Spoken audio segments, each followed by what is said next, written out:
السلام علیکم رحمۃ اللہ وعلیکم وبرکاتہ۔ السلام ورحمۃ اللہ عامر بھائی کیسے ہیں؟ ٹھیک ٹھاک ہیں؟ الحمدللہ۔ پہلے تو عامر بھائی بہت بہت شکریہ، آپ نے جو ہے نا ہمیں ٹائم دیا۔ جی اور دیکھیں آج ابھی جو میں نے شروع میں بات کی کہ قربانی، کیونکہ ہر سال ہم قربانی کرتے ہیں اور سنت ابراہیم اور اس کے علاوہ جو اللہ تعالیٰ نے ہمیں حکم دیا ہے اس کے مطابق، لیکن اس سے ہمیں سبق کیا لینا چاہیے؟ کیا محض اس کا مقصد یہ ہے کہ ہم قربانی کریں، ایک قیمتی جانور جو ہے وہ مارکیٹ سے لے کر آئیں، اس کو ذبح کریں، اس کا گوشت جو ہے لوگوں میں تقسیم کر دیں؟ کیا صرف یہی ایک مقصد ہے ہمارا؟ اس کے پیچھے ہمیں کیا سبق کیا ملتا ہے ان چیزوں سے؟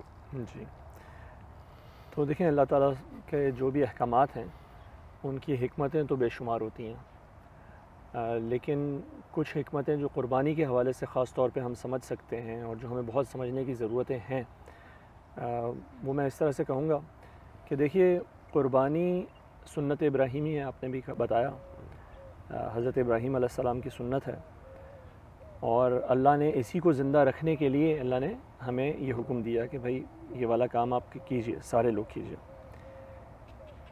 لیکن حضرت ابراہیم کی اصل سنت کیا ہے؟ انہوں نے تو جانور قربان نہیں کیا تھا، یا وہ جانور قربان کرنے گئے تو نہیں تھے، جی، بلکہ انہیں تو ایک بڑا ہی عجیب و غریب حکم ملا تھا، اور ایسا حکم جو کسی بھی مذہب کے اندر، کسی بھی دین کے اندر، کسی بھی کلچر کے اندر ایکسیپٹیبل حکم نہیں ہے۔ اور حکم کیا تھا کہ اپنے اکلوتے بیٹے کو قربان کر دو، اور جو حکم ملا وہ بھی ایسے ملا کہ واضح طور پہ نہیں ملا بلکہ خواب میں ملا حکم۔ تو خواب میں حکم ملنے کی حضرت ابراہیم علیہ السلام تعویل بھی کر سکتے تھے، یعنی کہ وہ کہہ سکتے تھے کہ بھئی خواب آ رہا ہے، ٹھیک ہے آ رہا ہے، خواب تو خواب ہوتا ہے، خواب تو خواب ہے۔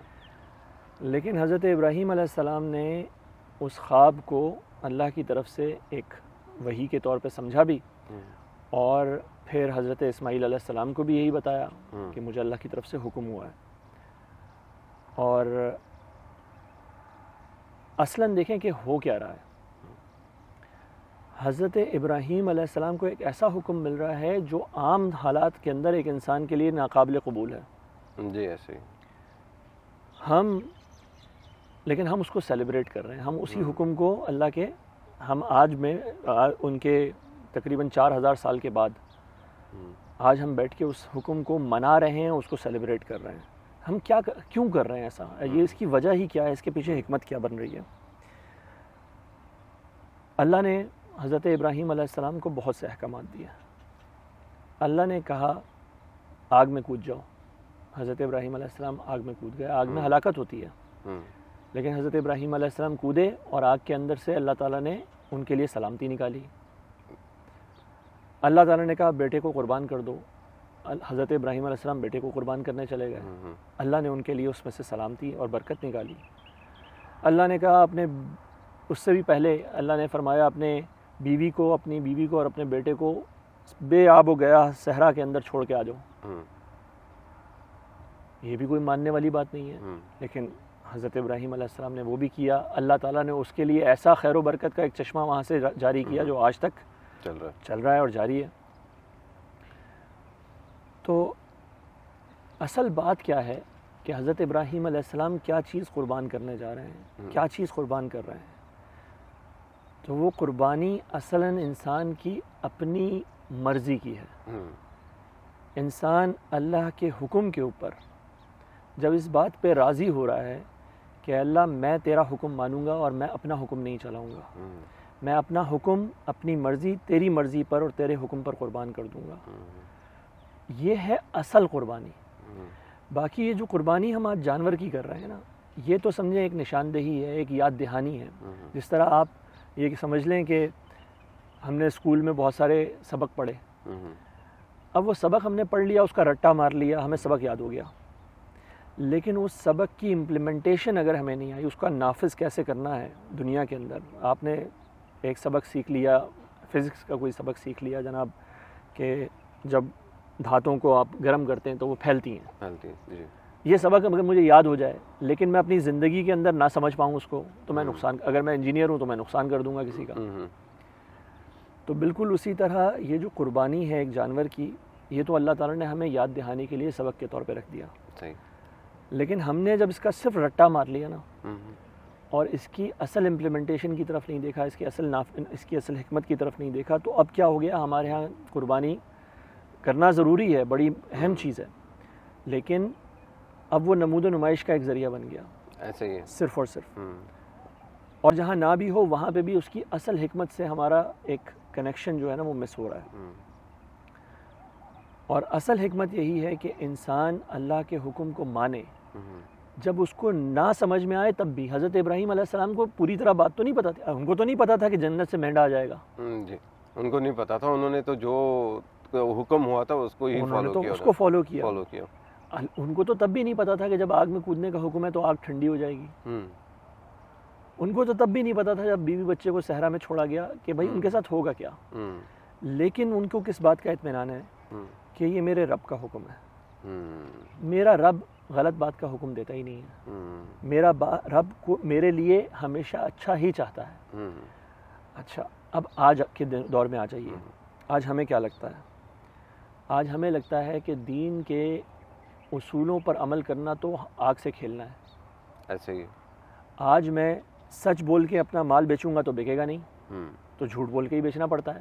ہمارا ہر دکاندار یہی بات کہتا ہے. ہوں، ہمارا ہر افسر کہتا ہے بھائی رشوت نہیں لوں گا تو بچے رل جائیں گے میرے. ہوں، وہ تو ان کی پوری نسلیں رل جائیں گی اگر میں رشوت نہیں لوں گا. ہوں، تو ہم کیا کہہ رہے ہیں کہ ایک میرے رب کا حکم ہے، ہوں، وہ ہے کہ رشوت نہ لو، ہوں، وہ ہے کہ جھوٹ نہ بولو، ہوں، وہ ہے کہ دوسرے کے ساتھ زیادتی نہ کرو.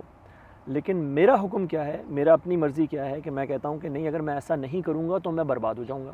ہوں، اور جو یقین اللہ تعالیٰ ہم سے ریکوائرڈ کرتے ہیں وہ یہ ہے کہ تم میرا حکم مانو، میں تمہیں برباد نہیں ہونے دوں گا. ہوں، حضرت ابراہیم علیہ السلام اس یقین کے ساتھ تمام اعمال کرتے گئے اللہ کے حضور. وہ آگ میں کودے، بچے کو چھوڑ دیا صحرا کے اندر لے جا کے، وہ بچے کے گلے پہ چھری پھیر دی.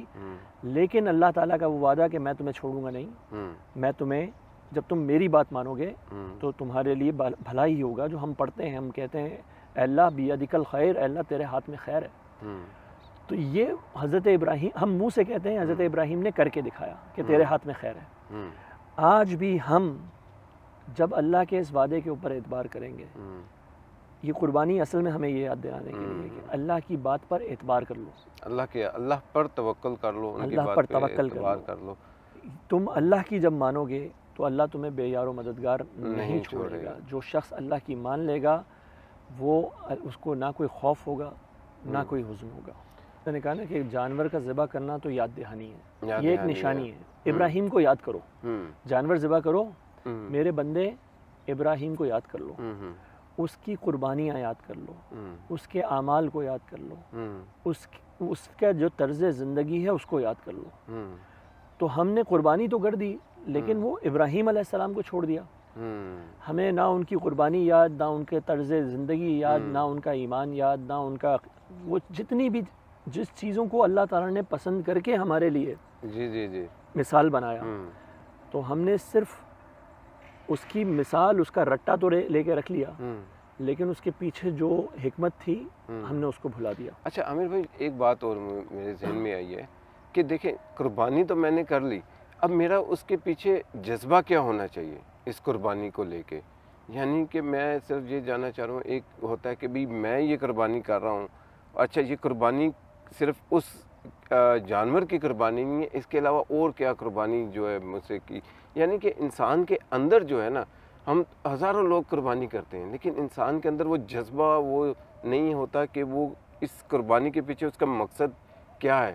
صرف میں جس بات پہ آنا چاہ رہا ہوں، لوگوں کے دلوں میں سے وہ چیز ختم ہو، صرف ایک روٹین کا کام چل رہا ہے. جیسے نماز کا حکم ہے، ہم نماز صرف روٹین کے طور پہ پڑھ رہے ہیں کہ جاتے ہیں حاضری لگوا کے آ جاتے ہیں. قربانی کا حکم ہے قربانی کی، لیکن نہ تو ہم اپنے بچوں کو بتاتے ہیں کہ اس قربانی کے پیچھے کیا ایک تاریخ ہے اور حضرت ابراہیم علیہ السلام سے کیوں منسوب کیا جاتا ہے، اور اس کے پیچھے مقصد جس طرح بھی آپ نے بڑے اچھے طریقے سے بیان کیا کہ پیچھے ان کے جو اللہ تعالیٰ نے حکم دیا اس کو انہوں نے فالو کیا اور ہم ان کی جو ہے نا سنت کو پورا کر رہے ہیں. تو قربانی دیتے ہوئے کیا مقصد، کیا انسان کے ذہن میں ہونا چاہیے آج کل کے دور میں کہ اگر کوئی بھی جانور کر رہا ہے؟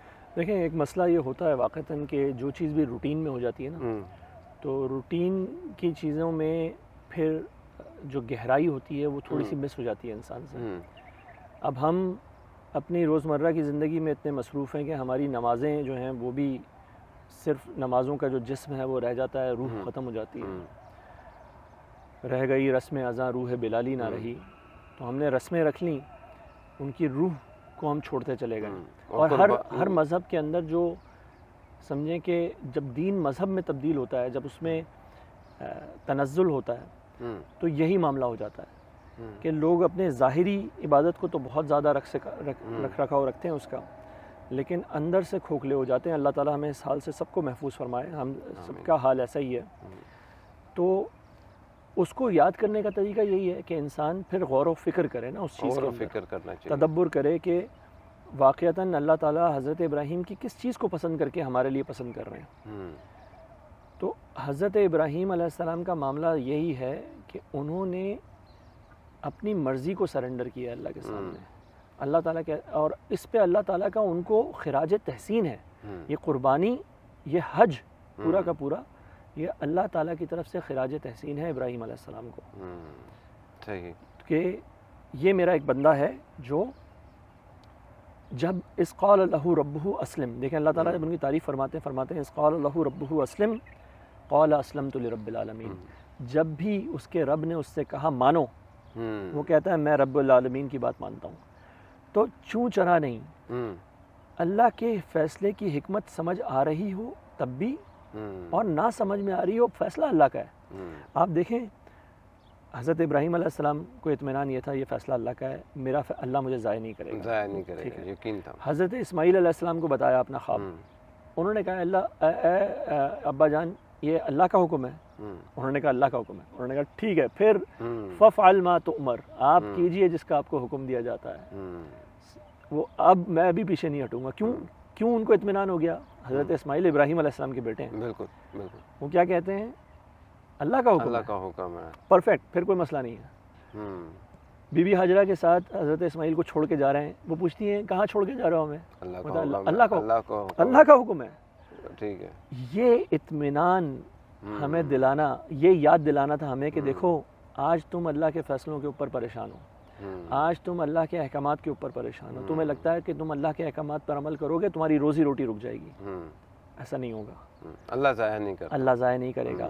جان لو کہ یہ اللہ کا حکم ہے، اللہ تمہارے حق میں بہتری کرتا ہے، اچھائی کرتا ہے۔ صحیح۔ اچھا، ابھی آپ کو پتہ ہے کہ آج ہمارے ہاں تو 9 ذی الحج ہیں، تو 9ویں ذی الحج کے بارے میں آپ مجھے بتائیں کہ اس کے روزہ رکھنے کی کتنی فضیلت ہے اور کیا حکم ہے اس بارے میں؟ جی یہ تو چلیں ہمارے ہاں الحمدللہ کامن بات ہے، ہمارے لوگ رکھتے بھی ہیں ماشاءاللہ، کہ 9 ذی الحج کا یا 8 اور 9 ذی الحج کا دونوں کا روزہ جو ہے وہ رکھا جاتا ہے عموماً۔ اور 9 ذی الحجہ کے روزے کے متعلق آپ صلی اللہ علیہ وسلم کی حدیث مبارکہ کا مفہوم ہے کہ اس روزے سے آپ صلی اللہ علیہ وسلم کہتے تھے کہ میں امید رکھتا ہوں کہ اللہ تعالیٰ اس سے ایک پچھلے سال کا اور ایک اگلے سال کے گناہوں کو جو ہے اللہ تعالیٰ معاف فرما دیں گے۔ اور یہ بھی کہا گیا کہ اس دن کی دعا جو ہے وہ بہترین دعا ہے، اس دن میں دعا مانگنا وہ بہترین دعا ہے۔ اور اس کے اندر حاجی وہاں پہ عرفات میں کھڑے ہوئے ہیں اس وقت، وہ وہاں پہ دعا مانگ رہے ہیں، ہم ان کے ساتھ اپنی مشابہت اختیار کرنے کے لیے ہم یہاں پہ بیٹھیں اور ہم اللہ کے حضور دعا کریں، تو اللہ تعالیٰ ہمیں ان کی ہی طرح کا ثواب بھی عطا فرما سکتا ہے۔ اللہ تعالیٰ کے خزانوں میں کوئی کمی نہیں ہے۔ اور ہم یہ بھی دیکھیں کہ دیکھیں دعا جو ہے نا، اصل میں تو دعا ہے جو حدیث میں آتا ہے کہ دعا مخ العبادہ، دعا ہے ہر عبادت کا مغز، ہر عبادت کی جو کور ہے وہ ہے دعا۔ ہم اپنی دعاؤں میں بڑی کوتاہیاں کرتے ہیں، اللہ تعالیٰ ہم سب کو معاف فرمائے اس معاملے میں۔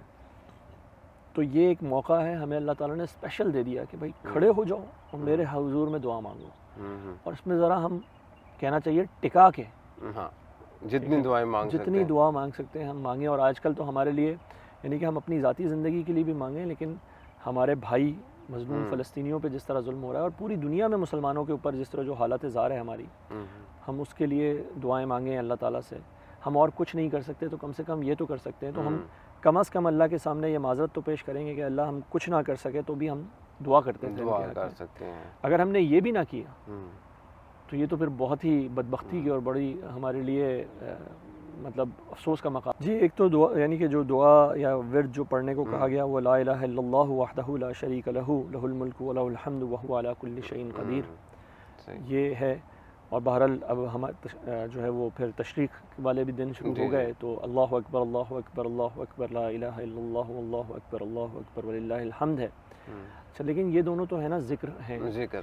اچھا ہیں تو یہ بھی بہت طاقتور ذکر اور ہمیں کرنے چاہیے. اور اس میں کیا ہے کہ انسان کیونکہ وہ ذرا بور ہو جاتا ہے نا جلدی تو اپنی دعاؤں میں تنوع رکھیں, کہیں ذکر کریں, کہیں قرآن پڑھیں, پھر اللہ کی طرف دعا مانگنے جائیں. اور دعا میں بہترین بات یہ ہے نا کہ انسان اپنی زبان میں جو دعا مانگے نا تو وہ دل سے نکلتی ہے. تو وہ دعائیں جو اللہ کے نبی صلی اللہ علیہ وسلم نے سکھائی ہیں وہ بھی مانگنی ہے ہمیں. اور وہ جیسے میں نے کہا اب ہمیں تو کتنی قرآنی دعائیں یاد ہیں, 10 یاد ہیں, 15 یاد ہیں, 20 یاد ہیں, 25 یاد ہیں. لیکن جب ہم اپنی زبان میں دعا شروع کریں گے تو وہ تو یاد کرنے کی کوئی لمٹ نہیں ہے, ہم جتنی چاہیں مانگیں, جیسے چاہیں مانگیں. تو یہ دونوں تینوں طریقے وہ ذکر جو ہمیں سکھائے گئے وہ بھی ہم کرتے رہیں, ساتھ ساتھ ہم قرآنی دعائیں بھی مانگتے رہیں, ہم مسنون دعائیں بھی مانگتے رہیں, اور ہم اپنی زبان میں بھی اللہ تعالیٰ سے دعا مانگیں.